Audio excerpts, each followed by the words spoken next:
Hello everyone, welcome back. Force here, once again returning with another look at the best upcoming new games, this time for November 2023.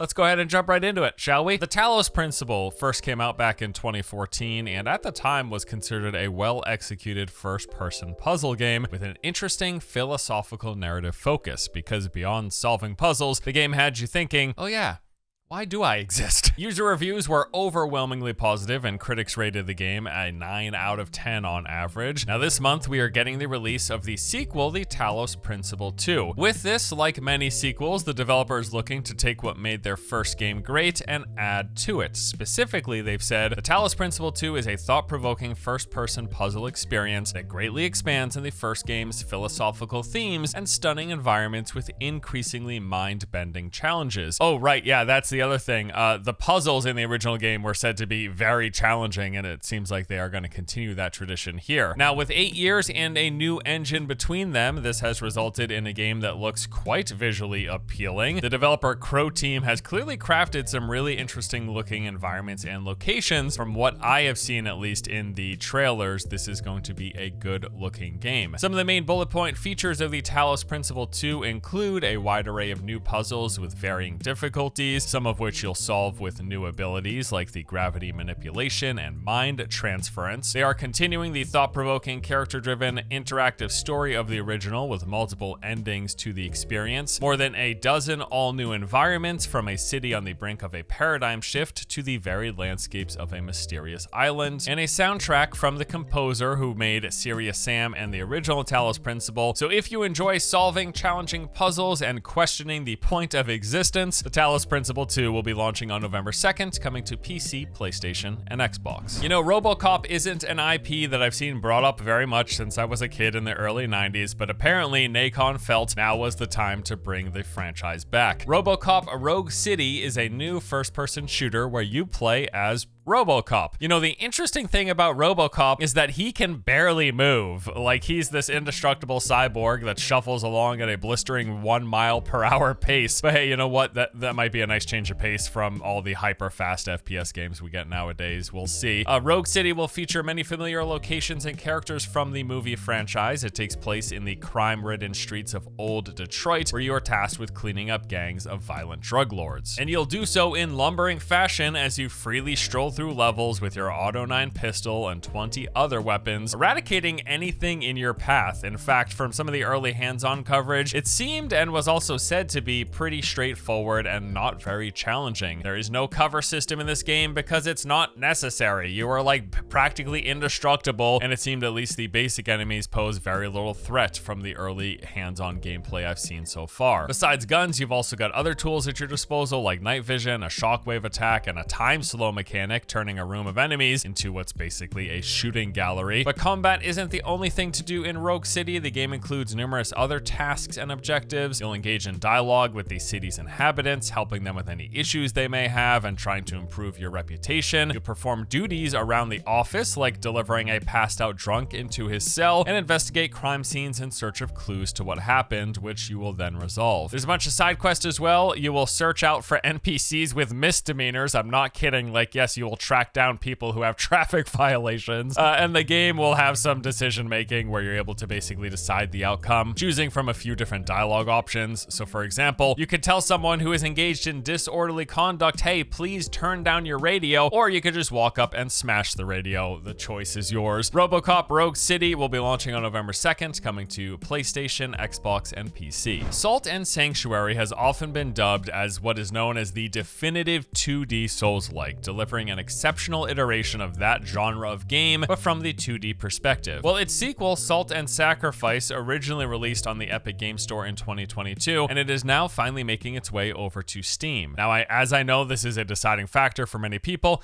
I figured it was worth mentioning the new Steam release. So in Salt and Sacrifice, you are playing as a marked inquisitor, journeying through the western frontier, pursuing, hunting, and obliterating what are called the mages that roam the realm. It's got the standard action combat from the the original with light and heavy attacks, dodging and blocking, as well as a variety of weapons, melee, ranged, and magic. There are several classes to choose from. These include the assassin, cleric, fighter, duelist, and many other. The class you pick will determine your starting gear and stats, but like a lot of Souls-likes, from there you can build it as you please, selecting from skills in a branching tree. You'll explore this large world filled with scavengers, secrets, traps, and powerful guardians that you'll have to contend with. There's online multiplayer. You can team up with others for full co-op or engage in what's the chaotic PvP through these faction system, and you're able to craft unique weapons and armor from the mages you destroy. Dozens of powerful weapons and spells to choose from. Now, the first game, as I mentioned, was well liked. However, unfortunately enough, this sequel, Salt and Sacrifice, seems to have not struck all the right chords in its attempt to follow up the success of the original, and it actually was received quite poorly in comparison. It averaged around a score of 70 with critics and a rather low 3.8 out of 10 from users, at least as the scoring is tallied on Metacritic. Now, with that being said, it has been over a year, almost a year and a half, since the original release on the Epic Store, and the game has received updates in that time. So I'm mostly bringing this game up because I'm interested to see how it shapes up with these changes and if it's any better now that it's coming to Steam. I am holding out hope that they've made enough improvements that this game is in a better state, because yes, the original was such well loved. I mean, really, it was like the 2D Souls-like Salt and Sanctuary. That is Dark Souls, but in 2D, basically to a T. So we'll see how Salt and Sacrifice is now with its Steam release. It'll be coming to Steam officially on November the 7th. And what is likely a surprise to absolutely nobody watching this, there is another Call of Duty coming out this year. Modern Warfare 3 sees Captain Price and Task Force 141 face off against the ultimate threat. This time they're serious. This is the ultimate one. This is the big baddie, finally. There will be a single-player campaign where you take on ultra-nationalist war criminal Vladimir Makarov, who's attempting to extend his grasp and control across the world. The campaign is going to be available 1 week prior to the game's official launch, which is basically their way of saying, hey, don't just play the multiplayer, please also check this out. Honestly, I think this shift in Call of Duty's release structure is pretty clever, because I do know a bulk of the COD player base is mostly there for the multiplayer. This gives everyone a week to check out the campaign, which should be more than enough time, as the campaigns typically run around 7 hours, although they're saying this one might be a little longer, closer to 10. As for the multiplayer, this will include both fan favorite and all new maps. Now, they will be launching at release with 16 maps from the original Modern Warfare 2. However, these have been modernized with new modes and features. Of course, they look better as well. And then post-release, they are planning on releasing over 12 all new core 6v6 maps during the game's various live seasons. There's going to be a lot of old multiplayer features and functionality coming back with slight tweaks here and there. The developer has said this is the return of classic Call of Duty gameplay. That is going to include a longer time to kill, with player health being increased but weapon damage staying relatively the same. Perks you will be picking will be available right from the start of a match. You won't have to unlock them as you play. Full stealth perks are also coming back if you're looking to play the really sneaky type, which is going to be helpful because they're also bringing the return of the red dot minimap, where it will be fully revealing anyone who fires any unsuppressed weapons. Also, we're going to see the return of map voting, where players can pick which map comes next in multiplayer lobbies. And we're also going to be getting back slide canceling, reload canceling. There's going to be faster mantling and slide shooting. Zombies makes a return as well, and this time it is fully open world. They're saying this is the largest COD Zombies map ever made, and will of course include story missions, returning core features, and many secrets to discover. You know, each year for me, it is always a coin toss if I end up checking out the latest COD, although at the very least, I would like to play for at least a week or so just to see what's new and give it a look. And you know what? You never know, because sometimes I love it. I mean, like when Warzone first released, I pretty obsessively played the game for 1 to 2 months straight, something like that. Like I really enjoyed Warzone when it first came out. So I never know. Sometimes COD, I don't care about it. Sometimes I'm hyper fixated on it. We'll see what 2023's version means to me. Call of Duty Modern Warfare 3 will be launching on November the 10th, and it's coming everywhere, as you expect. Believe it or not, as of today, the day that I am recording this video, the day before is still scheduled to release in November, so I'm putting it on the list. We'll see if it gets delayed, but here it is. The day before, of course, being that highly scrutinized upcoming zombie survival MMO from Fantastic that at one point was all the way sitting at the top of Steam's wish list that was before being pulled from the platform entirely due to legal disputes over the game's name, which does seem to be in the process of resolution. As I mentioned in the last video on this topic, the trademark dispute in Korea came out in favor of Fantastic, and with that one ending, the US dispute was able to proceed, or at least that was the thought. As of today, checking the US Patent and Trademark Office records, nothing has changed. In fact, there have been no new updates for Fantastic's trademark filing for the day before in the US since last May, if you can believe it. Quite a long time. However, last month, we did learn that the developer filed a new trademark for the name Day World, and the going theory has been that they might release the game under that name if they can't get the Day Before trademarked in the US before they're planning to release. Another interesting development is that as of last week, back-end updates were made to the Steam page for the Day Before. Currently, there is no live public store page on Steam to visit for the Day Before. You can't like type it into the search or whatever, but thanks to SteamDB, we can see the changes that are being made to that page on the back end. So what happened is on October 23rd at 7:45 p.m., they added some things, including a game description, genre categories, social media links, and some screenshots and movies. And then 5 minutes later at 7:50 p.m. they removed some things. Everything, actually. They removed the description, they removed the categories, the screenshots, and the movies, and they also deleted the name The Day Before from the store page name. So it's no longer, the store page is there, but it's no longer called The Day Before. So maybe Day World is in fact going to be happening. Who knows? Assuming this game does actually still release under whichever name, they've said it's going to be this open world zombie survival MMO with a focus on multiplayer. Currently, yes, it is still scheduled to launch on November 10th. Maybe that changes shortly after this video releases or shortly after I record this. Who knows? It's all up in the air. I'm still not convinced it's launching, and I'm even less convinced that if it does, it's going to be any good. I hope they prove me wrong, because there's a lot of people, it was at the top of Steam's wish list for a reason, because there's a lot of people wanting a zombie survival MMO. We want to see new ones of these. There's a thirst for it in the market.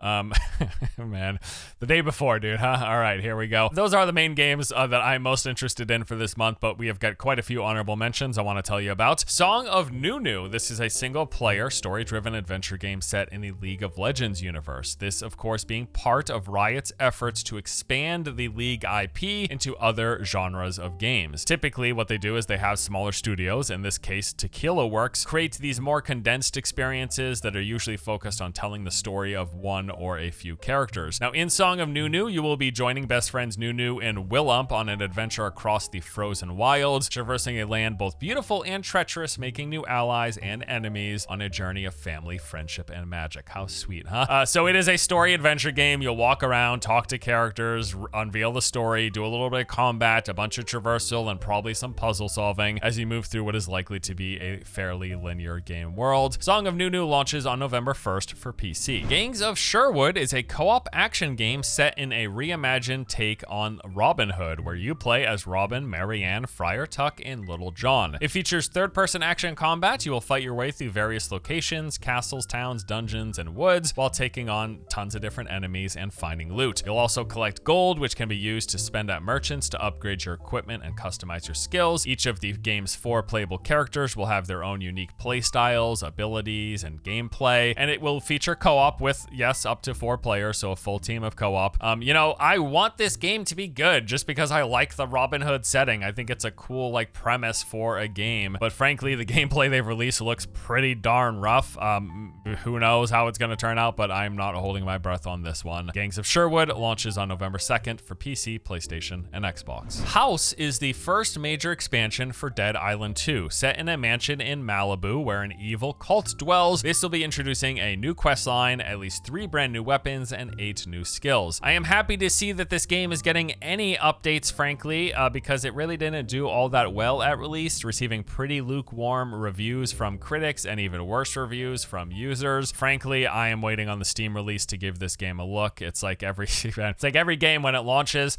It's not the actual launch, it's the early access launch, and then we'll see when the game is finally done a year or two down the road, right? Who knows? Hoping for the best like always. Dead Island 2 Haus is coming to PlayStation, Xbox, and PC via Epic on November the 2nd. The Invincible is a story-driven adventure game set in a hard sci-fi world. You play as a scientist named Yasana who will be exploring the planet Regis 3 using these atom punk tools to aid in your search for a missing crew and fend off any unforeseen otherworldly threats. You walk around looking for things to solve the puzzles and advance the stories. I think this is a really pretty looking game. I really like the art style and visuals. It seems like a pretty slow-paced experience and really just more focused on delivering an immersive story than engaging gameplay. It's almost like a point-and-click adventure, but you also kind of move around. The Invincible launches on November the 6th, coming to PlayStation, Xbox, and PC. Persona 5 Tactica is a turn-based RPG in the well-known and much-beloved Persona franchise. In this latest installment, it goes through an all-new story with the return of fan-favorite characters along with brand new allies and foes. You will assemble a team of heroes to fight this oppressive army using dynamic turn-based combat with powerful personas and assortment of weapons, skills, and abilities. With a whole lot of flavor and style. Really, really cool theming and just visual presentation for this game. Persona has not traditionally been something in my wheelhouse. It's just not a franchise that I am personally very interested in, but I know a lot of people like it, and if you are one of those people, Persona 5 Tactica will be launching on November 17th for PlayStation, Xbox, Nintendo Switch, and PC. Warhammer Age of Sigmar Realms of Ruin is a real-time strategy game set in, of course, the Warhammer universe. This is being developed by Frontier, the same studio who made Elite Dangerous, believe it or not. In this game, you'll be featuring and going through a cinematic campaign with this rich, character-driven story of conflict as you battle your way across procedurally generated wildlands towards your ultimate foe. There is also comprehensive multiplayer, both competitive 1 vs 1, which also includes ladders, and 2v2 with cross-platform multiplayer and your choice of combination of human and AI teammates and opponents. And there's also a bunch of user-generated combat as you can build, share, and compete on your own maps or others. You can also paint your own armies and create your own dioramas. Warhammer Age of Sigmar Realms of Ruin will be launching on November 17th for PlayStation, Xbox, and PC. And then last up is Enshrouded, that being the open-world co-op survival crafting game we covered in a preview last month. This is set to release sometime in 2023, but they don't have an exact date announced as of this moment. They are still saying it's coming out this year, so I think there's a possibility it releases in late November, although I'm not expecting it. I just wanted to give you a heads up. There's a chance this could happen if they are still sticking to their 2023 release window, because of course there's only 2 months left. Also, I do want to tell you about a beta that's underway, The Finals, that free-to-play team-based first-person shooter that pits contestants against each other in these hyper-realistic, fully destructible virtual arenas inspired by real-world locations. They are currently running an open beta, fully open, available to anyone from now until November 5th. This beta is also on all platforms, on PC via Steam. It's also available on PlayStation 5 and the Xbox Series X and S. I played the game earlier this year. I had a little preview and I actually quite enjoyed it. It didn't seem like it had that much interest, frankly, online. I didn't see a lot of people seemingly very excited about it, at least in the circles that I happen to check. But I thought it was pretty well done. Like, it's crazy the level of destructibility. Literally everything in the environment. There's characters with charges. They can plow through walls. You can break down floors and ceilings, even collapse entire buildings. And there's a whole bunch of different, like, interesting characters with different play styles catered to, you know, support, offensive, defensive, whatever. I thought this was a pretty cool game. I know the competitive multiplayer market, especially the free-to-play genre, is it's a very highly competitive one. There's just a lot of competition for new games coming out, but I think they've done a good job with The Finals, and I'll be interested to see how it ends up panning out when it officially launches. But yeah, if you want to check the game out for yourself, open beta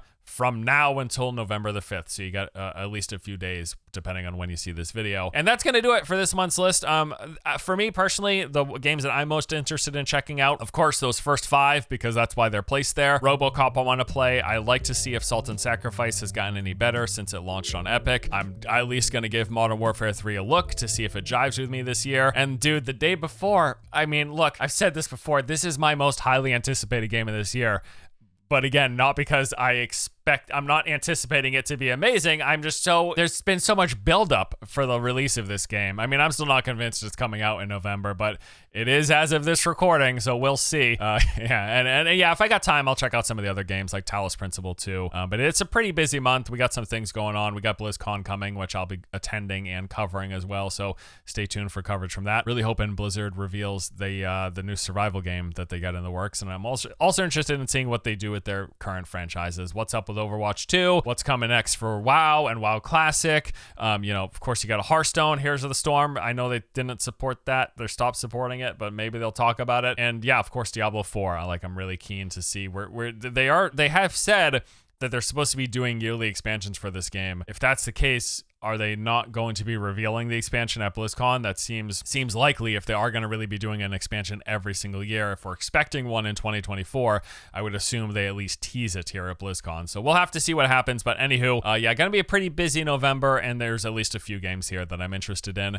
How about yourself? Help with the engagement. Give me a comment down there. Let me know what you want to play. Let me know what you're interested in. Give it a like even if you want, or don't. I'm not your boss. Thank you for watching. Hope you enjoyed the vid, guys. I'll see you next time. All right, take it easy.